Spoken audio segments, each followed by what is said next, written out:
Welcome to the Chelsea Physic Garden podcast, the podcast about people, plants and place.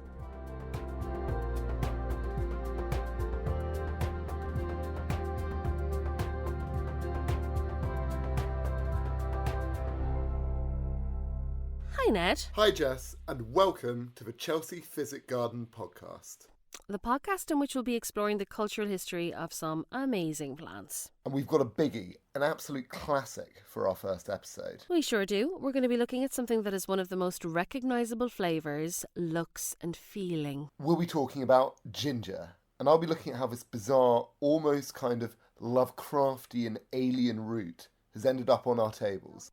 And I'll be looking at why it has such great medicinal branding and the myths and legends that surround it. To finish it off, I want to understand ginger in the context of a country that is synonymous with its use, Jamaica. And I'll go back to Belvoir Farms to understand how they bring in the flavour and the fire to actual ginger beer.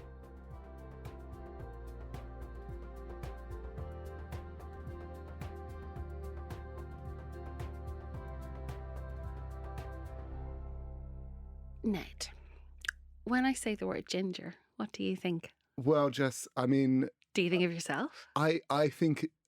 I might think of you. I might think of my mother.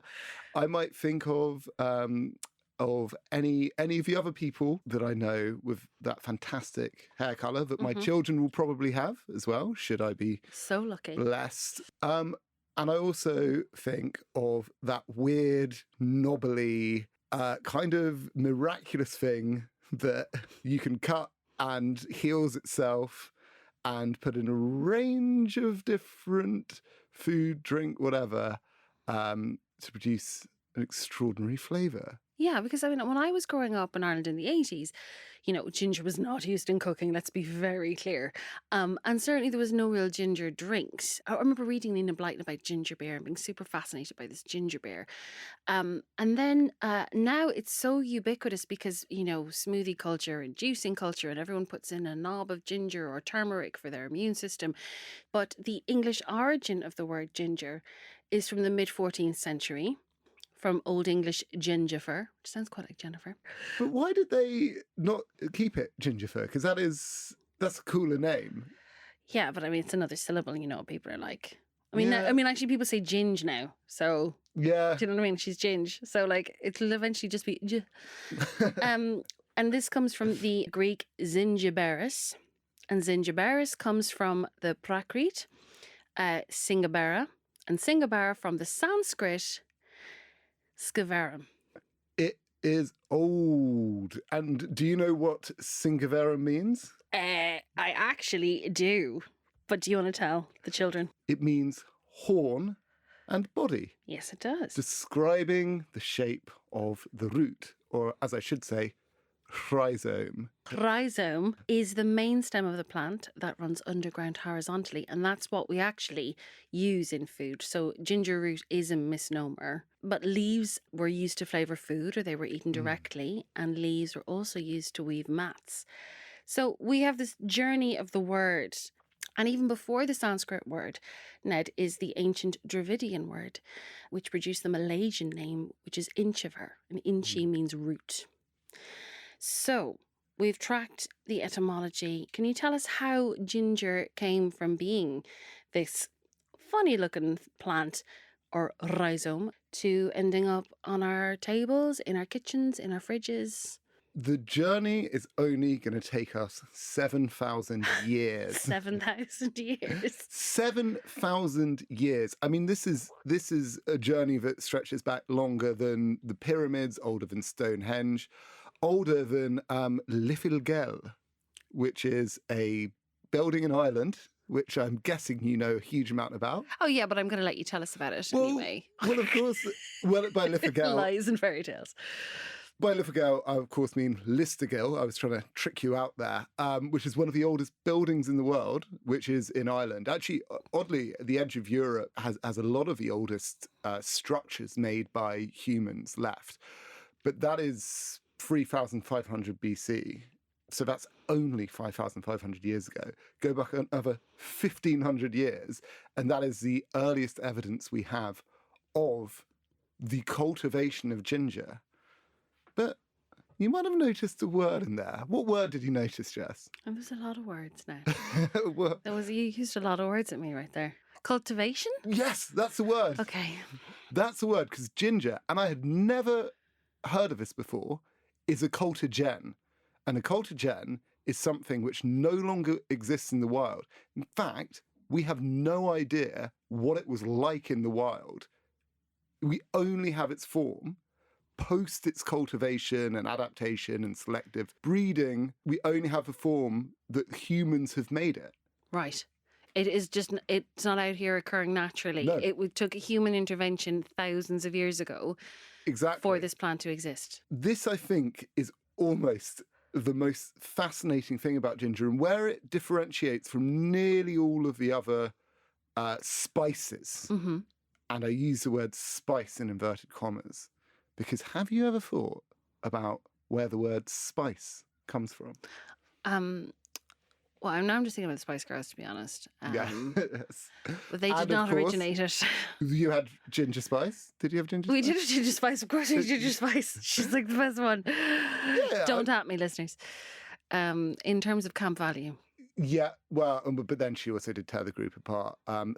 Fiery, much like my friend and yours, ginger. So the word spice comes from the ancient Roman word species, or species, or no one knows how I spoke, so I can say whatever I want, which means exotic product.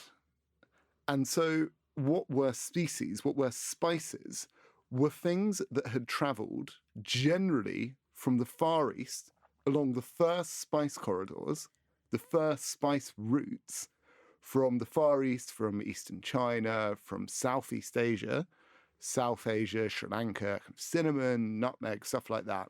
What really interested me about that is that I'd always thought that spices were essentially the opposite of herbs. Well, not the opposite. I don't know what the opposite of herbs are. Poison, I suppose. But Mayonnaise. Mayonnaise, yeah. Mayonnaise is the opposite of What herbs. makes something blander? Because herbs are the leafy part of a vegetable Mhm. generally, or the dried leafy parts of a vegetable. And spices are kind of the nuts, or the seeds, or the berries, or in ginger's case and turmeric's case, the rhizome. But actually, they are defined, spices are defined in their original sense by the fact that they are from the East and exotic. And because of the long journeys, only things that would last, like dried berries, like dried rhizomes, survived that route. So each goes hand in hand. So some spices which have been introduced subsequently to the Roman era, like allspice, which is from the Caribbean, some spices like that are actually berries and stuff. So it kind of there's a kind of mutual. There's a chicken and egg, or not really a chicken and egg. There's a chicken holding hands with an egg. Development of the terminology, but unlike nutmeg, unlike cinnamon, unlike all of that, it doesn't have a single origin spot. In fact, we have no idea, because it is this cultigen. We actually have no idea where it was first bred. We do have an idea of who bred it. We know it was somewhere, and this is an enormous area. So I'm not, don't correct me, don't say, you just said we don't know where it was bred. Somewhere in Southeast Asia. Mm-hmm. And Southeast Asia is about the size of Europe. So it's not really, I'm not being... You haven't narrowed it down. Yeah, I've not narrowed it down, Jess. It's not a target. Yeah. It's not the site you can go and visit. Exactly. It's not like, oh, let's go to where ginger was made. But we do have an idea of who first cultivated it, and that is the early Austronesian people. And the Austronesian people today are considered the people who speak the Austronesian languages, and they're Indonesian, which is the biggest ones. 230 million plus people speak Indonesian, Malay, places in Taiwan.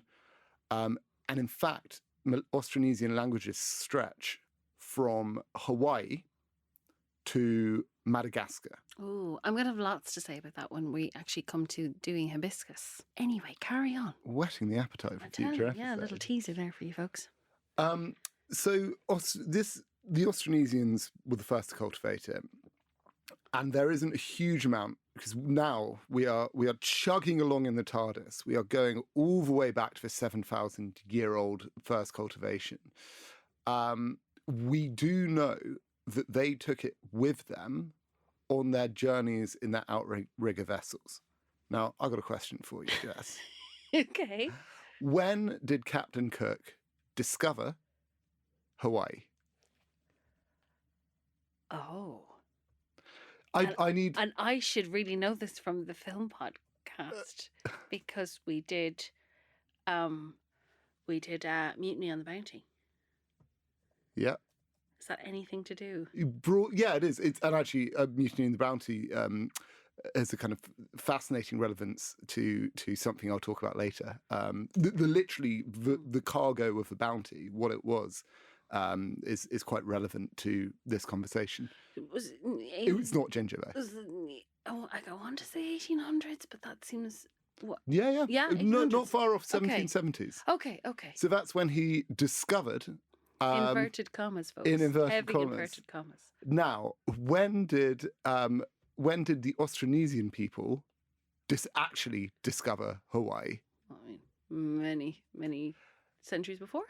They discovered Hawaii about nearly 1,000 years earlier in 900 AD. That tracks. Pre the Norman conquest, pre basically any stone building in Britain. There are a clutch of them from around 600 AD, 700 AD, which is kind of around the time that the Austronesians discovered Madagascar.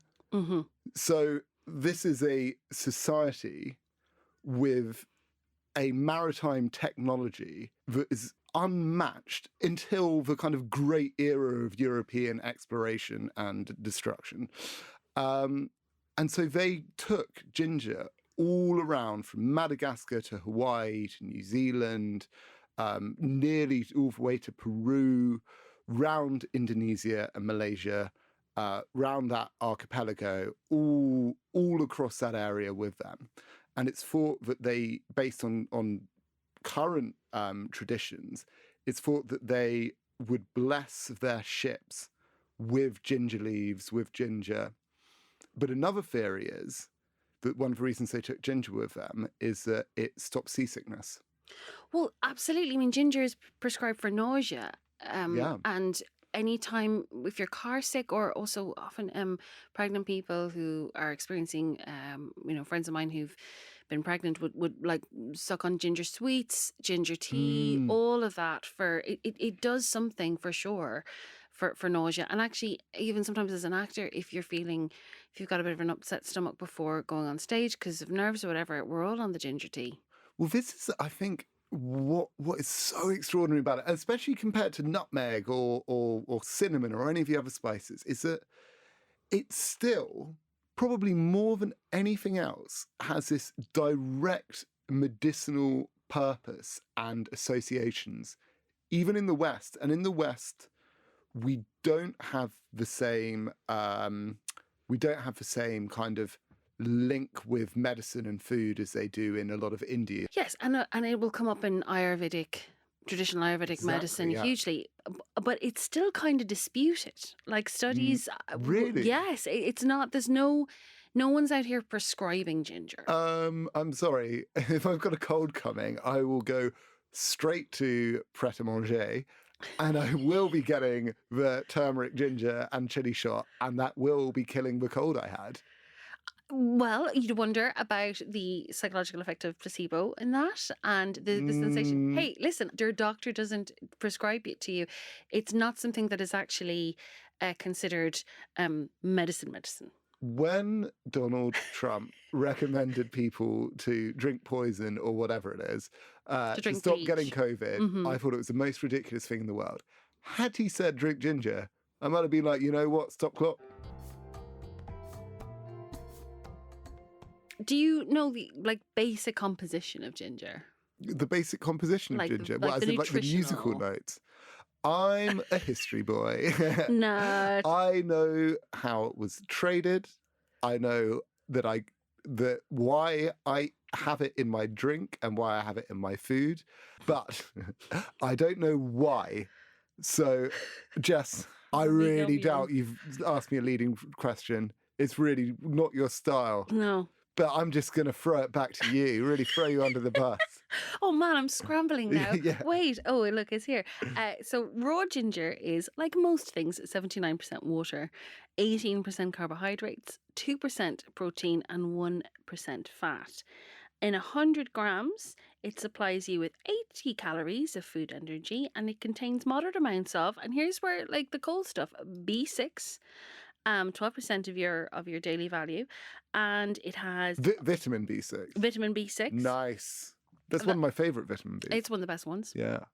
And dietary minerals, magnesium, again 12% of what you should have, manganese, but it is considered kind of low on the micronutrient table. Wait, so it's more 1% fat's more than I would have thought. Is it the sugars in it? I would imagine so. Yeah. Yeah. I know it looks often I think we assume the uglier something is, the better it is for you. And it's kind of an ugly looking kind of thing. Yeah. But actually it's I mean, I still think you're fine with its 1% fat. It is considered safe, but it does interact with some medications. So if you're on warfarin, which is an anticoagulant, and the cardiovascular drug nifedipine, just like check in with the folks if that's cool. Like if you're like Really? if you're a big ginger nut and you're on those medications, see what I did there? I could really do with a ginger nut right now. Oh, I know we should have like crunch. We could do some ASMR with ginger nuts. But that's another podcast, and it's Patreon. It sounds like OnlyFans. That's what I'm saying here. I have some quirky facts as well. It had real religious significance amongst your Austronesians. It wasn't just for trading, and it was used in rituals for healing. Again, have we inherited this image of ginger curing colds, but does it actually scientifically do anything? I wonder. And also for asking protection from spirits. And the first written record of ginger comes from the Analects of Confucius, written in China during the Warring States period, which is 475 to 221 BC. BC, that's old. Confucius was said to eat ginger with every meal. I'm down. Because actually, like sweet, savoury, it can go with everything. You can have it with everything. So what really shocked me is when I dug deeper and deeper is that there are very few ingredients which are across every culture. Has some use for them. Russian, Peruvian, Indian. I mean, Indian cuisine is, I know I'm simplifying kind of 5,000 different cuisines, but Indian, Chinese, doing the same thing there. There are very few, and actually ginger is one of them. Ginger is one, along with alliums, so your onions, your garlics, and potatoes. How much is ginger these days? How much does it cost? Yeah. £1 for 100 grams, I'd say, if that. Particularly if you go to like a fruit and veg stall rather than a supermarket. I would never buy ginger, to be honest, from a supermarket if you can avoid it, because it is staggeringly cheaper from your local grocers. Yes. It just is. You get so much more, and that kind of goes across the board for things like chilies. But in the 14th century England, a pound of ginger would cost you a sheep.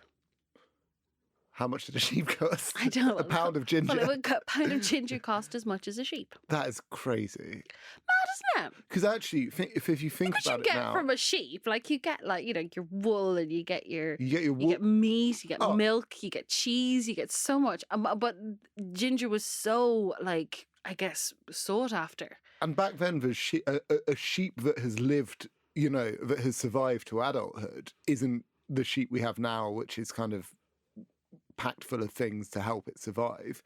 And also they used every element of it. So if you think about butchering a sheep, you'd be able to use its kidney. You know, every element of it would go towards blood something. cake, all of it. And instead of that, you'd have a pound of ginger. Something very fragrant. So I suppose this comes from its place along the spice route, because popularized in Southeast Asia, only really grows in tropical or semi-tropical, but became incredibly popular in, as you said, Indian Ayurvedic cooking, but also in Chinese, because of Confucius, and in Taoism it had a similar kind of medicinal Yeah. properties, and across Japan. And the fashions in East Asia were filtered through over thousands of miles to us. And it won't surprise you that, India and China still lead with, the world's production of ginger. So global production in 2020, sort of the last year we've kind of data on this, was 4.3 million tons. It's a lot of sheep. And leading the way was India and China, but also Nigeria and Nepal had substantial production as well. And then a smaller smaller output, but still significant, was obviously Indonesia and Thailand. Oh, fascinating. It's a really, the Nigeria one's really interesting, because that's a bit of an outlier in that list. Well, Nigeria, I suppose, has the right climate, and there's the base of a lot of Nigerian cuisine is obeata, which is a red pepper sauce, and we don't have time to go into the kind of intricacies of Nigerian cuisine. So again, I'm simplifying a bit, saying it's a sauce, and one of the key ingredients in that is ginger. But equally, because of the transatlantic influence, there is ginger beer drunk in Nigeria as well. Yes. So, ginger travelled across the spice routes, travelled over northern China, through Xinjiang, through the Silk Road, through Central Asia, Samarkand, then down through Turkey, and then either up the Black Sea, into what is now Ukraine, through Lvov into kind of Central Europe, or it went around the Mediterranean, or it went down the southern route. So that's across the Arabian Sea, round Africa and north, and that's how it got to Britain, Western Europe. I've lived north, south, east, west in London, and in, say, Jamaican shops, and that's where there'd be so many kind of ginger products and ginger candies as well. It's so interesting to think, actually, it didn't come from there to us. That's so wild. But it didn't necessarily come from the Western Europe. Well, yes, no, I know. To Jamaica. Yeah, so how did it get to Jamaica? So, well, funny you should ask. Yeah. It actually, they think, came from the eastern route. So the Philippines was colonized by Spain, and they then used the Pacific route over to Latin America, so Mexico, Peru, and Mexico's a relevant one because Mexico, of course, spans the Pacific and the Caribbean seas, or the Pacific Ocean and the Caribbean Sea. And it got from there as early as the 1550s to Jamaica. I was lucky enough to go to Jamaica a couple of months ago, and it is a paradise. And one of the things which makes it a paradise is that everything seems to grow everywhere. So you go down the street and you have like mango, literally the street of Kingston. You have like mangoes growing out. You have like breadfruit, which was brought over from Hawaii by the Bounty. Wow. So that was what that cargo was. That's wild. Because they wanted something that would grow easily. And when the British kind of started taking more interest in what was actually growing in Jamaica in the mid-18th century, so Hans Sloane, who is, of course, intricately linked with the Chelsea Physic Garden, found some of the best ginger in the world already growing there then.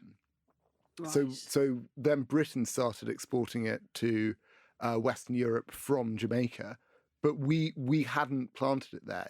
Jamaica's this kind of incredibly fecund place.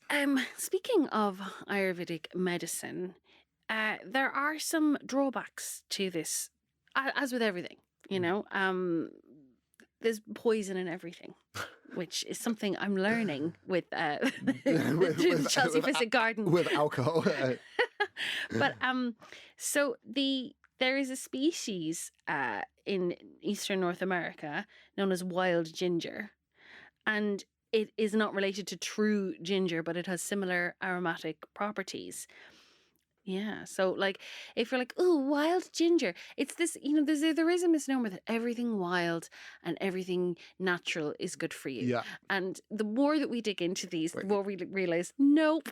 Wait, you're saying the wild deadly nightshade I picked isn't going to make our King's ginger taste good? This is it. Yeah, stop trying to kill me, Ned.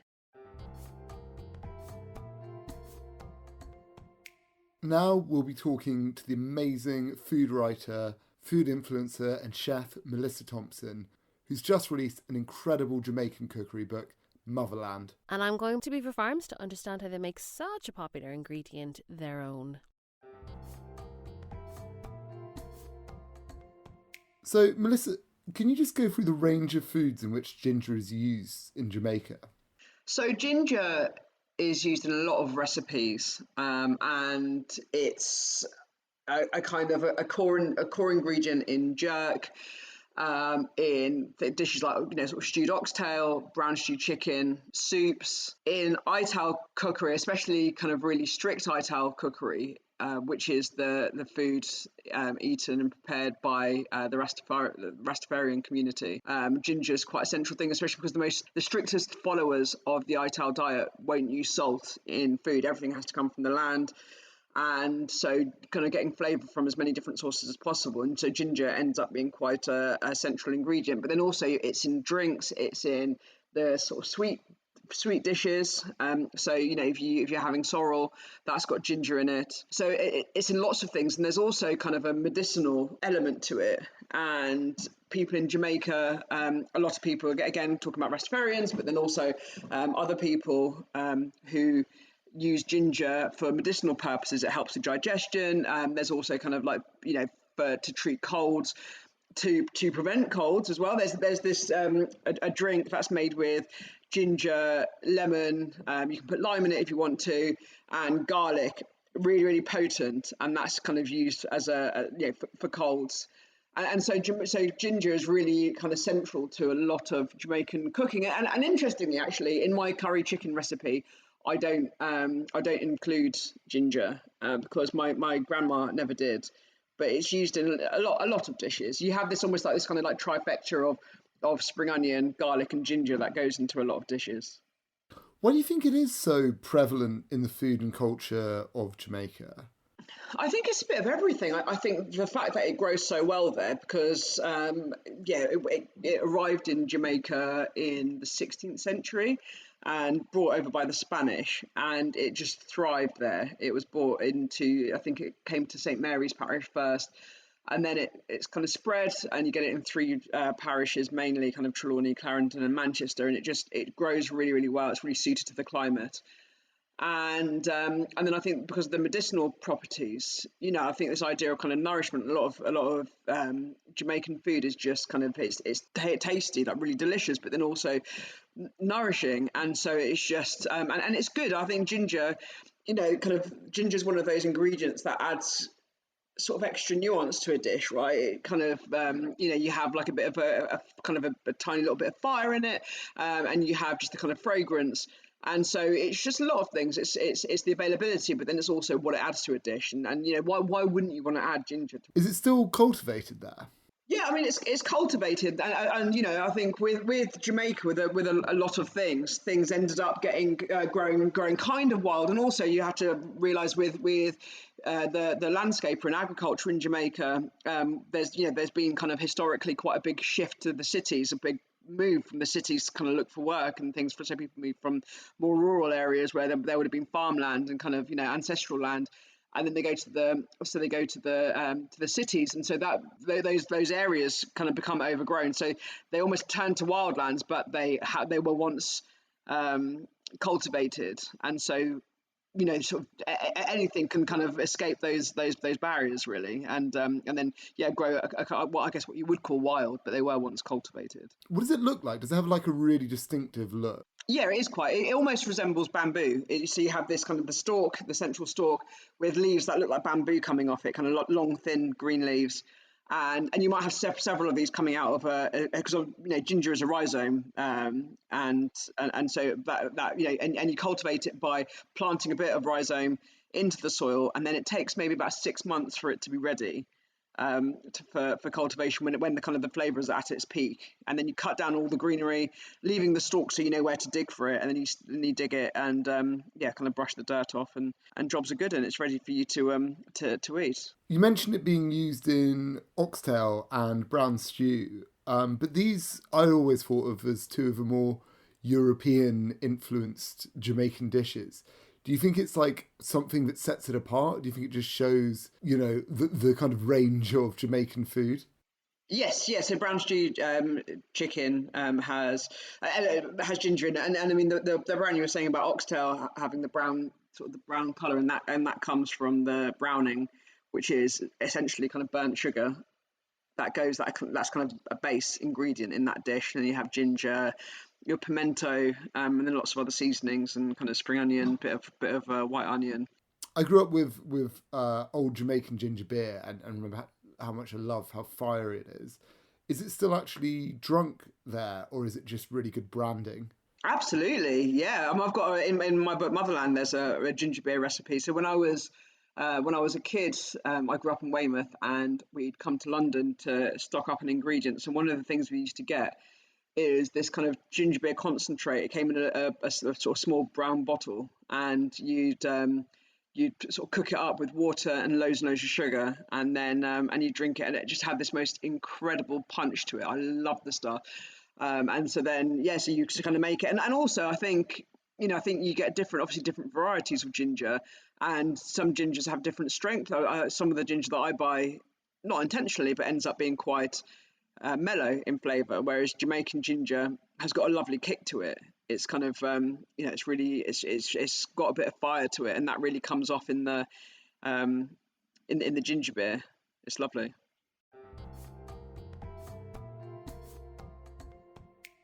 So talk us through creating the drinks. Like, let's drill down into it. So, I'm a big fan of all things ginger, as we've established, as we've discussed.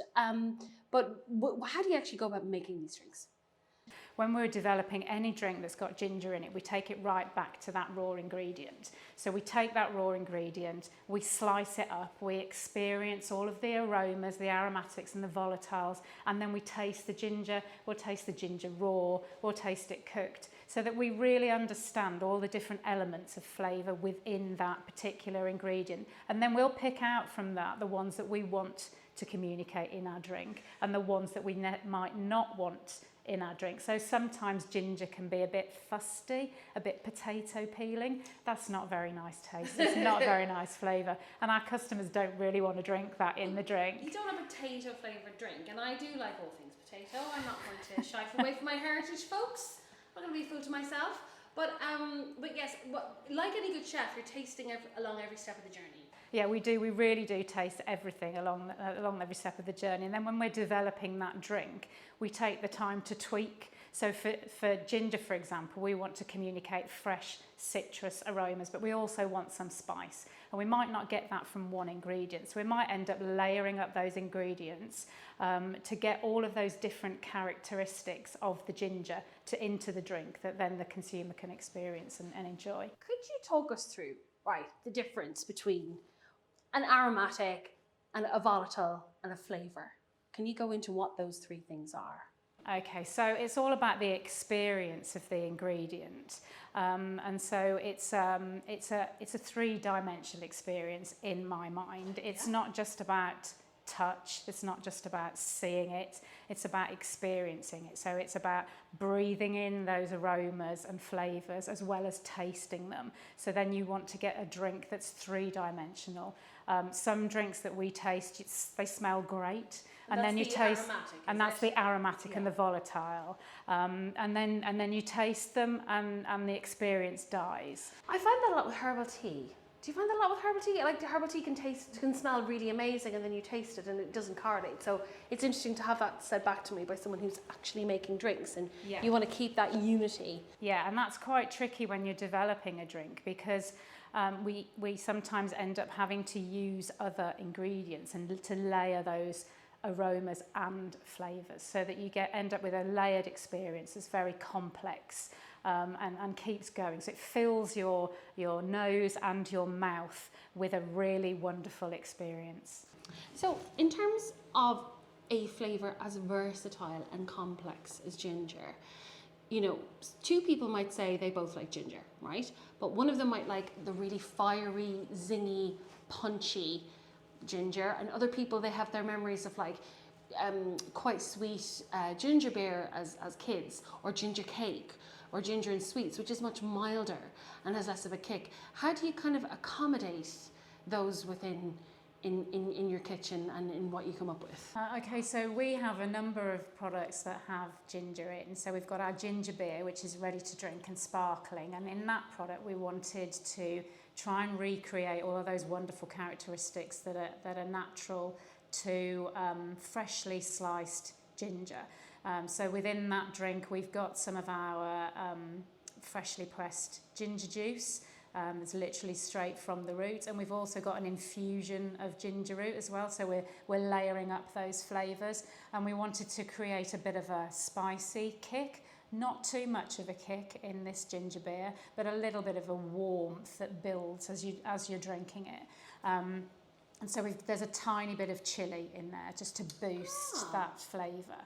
And then similarly in our ginger cordial, we have very similar ingredients but slightly different recipe, and so when you're diluting that, if you're diluting that, you can dilute it to taste. So some people might want something that's slightly stronger, so they'd use a little bit more of the cordial and less of the water or sparkling water. But if you wanted something that was a bit more pared back, a bit softer, not quite as intense in flavour, then you could add a little bit more water. So we've got two products there that cater for both ends of that spectrum. Somebody that might want something really intense or slightly softer might buy the cordial and then dilute that to their own taste. And then our ginger beer, we see that as one of our hero products that really communicates all of the kind of loveliness that is in ginger itself. Mm-hmm.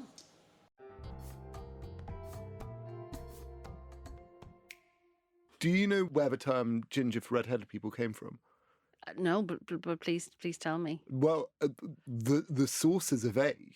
No one really quite knows. They know when it started, a bit like ginger itself, the mid-18th century. But would you say your hair is the colour of ginger? Well, no, well, you see, the colour of my actual hair colour is very much a mousy brown. You're joking. I know this is a revelation to No Ned. way. Yeah, he's known me like 10 years, and you're like, what? But this is the thing, when I first got my hair done with some red tones, Yeah. I looked more like a person than like people are like, oh, that's right. Oh, that's what you should look like. That's you. That's so funny. But your sister has red hair. Same story. No. Yeah, a couple of mousy brunettes in the house. The Regan, more like the light. But although actually, I know your surname is actually not what your surname should be because of colonialism. Is that right? Yeah, well, we dropped the O, we took the soup, and we're here to tell the tale. But Regan does come from Re, which is kings, and we are descended from Brian Boru. True story. And you're dyeing hair in honour of him. But That's it. that is a revelation. Anyway. But actually, I like this point because people think because of the image of leprechauns, right? And we are, ginger is considered an indigenous look for Irish people. Yeah. It is not. Indigenous Irish traits are pale skin and dark hair. Yeah. I always thought that Black was is the colour of my true love's hair. Like that's more of we think, when we think redheads, we think Scottish people. We don't think of our own culture so much. Really? Yeah. That's Yeah. so And yes, some of our most famous sons are like the Gleasons, you know? Yeah. Everything from Ginger to Strawberry Blonde, those wonderful actors. But it's when I think of like an Irish person, like, you know, who I think of, it's like Colin Farrell is closer. You know, we have a lot in common with the Welsh as well, and that we can there's sort of this pale Irish people, but there's also a bit of Spanish Armada influence there as well, going back centuries. So in my Viking. that image of you know, the really red-headed ginger person, they'd be like one or two in your class. Oh, wow. Yeah, it's quite rare for someone to be like full redhead. And ginger is considered such a pejorative, and yet it's one of my most favourite adjectives. One of the best directions I ever heard was sort of a wonderful older actor who said, he was playing like a fool in a Shakespeare, and he wasn't quite happy with what he did, and then he turned around and went, "I'm going to put a bit of ginger into him," and I just thought that was a gorgeous descriptor, because I knew exactly what he meant. To put a bit of ginger into something, Yeah. is to kind of Spice it up. Spice it up, but in a really nuanced way. It's a certain type of It's effervescence. not, I'm going to put a bit of spice into it. You know, It's not like, ooh, that spice it. It's not that fire. It's not fire. It's just a bit of ginger, a bit of bubbles, There's a bit of crack effervescence. to it. Yeah. Now, speaking of bubbles and effervescence, Yes. and we have always been talking about. So natural. I know. I'm pretty good at these. It's kind of a superpower. Should we hop in the Gingermobile? Let's do it. You have been listening to the Chelsea Physic Garden podcast and our episode on ginger. Thank you so much as always to Tom Gilliford at the Chelsea Physic Garden, Melissa Thompson, Pierre O'Reilly, our amazing composer, Spiritland Studios, and everyone at Belvoir Farms.